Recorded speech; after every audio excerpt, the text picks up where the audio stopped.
Pala akong in-order sa Shopee. Kahapon ko lang in-order, dumating ngayon. Umorder nga po pala ako ng Inchin Mini 6 Shaver. I-unbox po natin ha. Sinapin din po gano'n po. Nakita ko lang po ito sa Shopee. I-try ko. I-try din natin. Sabi maganda to eh. Yan ang paano ito. Ayan, sandali ha. Sandali lang po. Inchin Mini Shaver.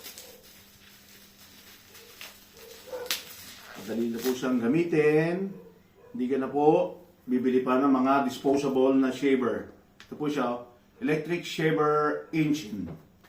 Buksan po natin.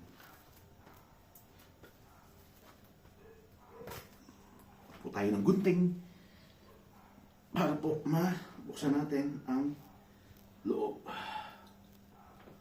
Inchin Mini 6 Shaver. Sabi po kasi ng iba, ang ganda puro gamitin to. Very handy. Pwede nyo pong gamitin kahit saan po kayo pumunta. Out of town, kasi po maliit lang po siya. At waterproof. Pwede pong basain. Kaya po i-unbox po natin. Ayun po, sandali po. So, mahirap po siyang buksan.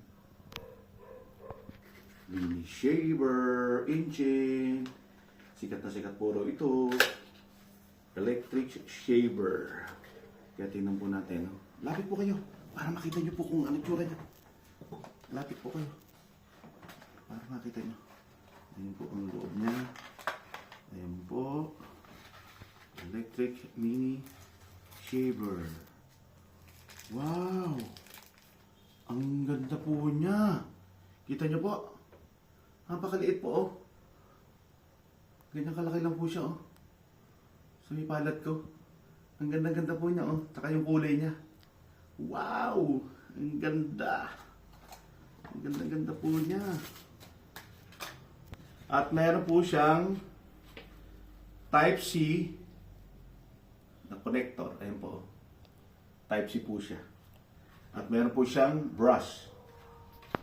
Ayan po ang laman po ng Inchin Mini Shaver. At meron pong manual. Ito po siya.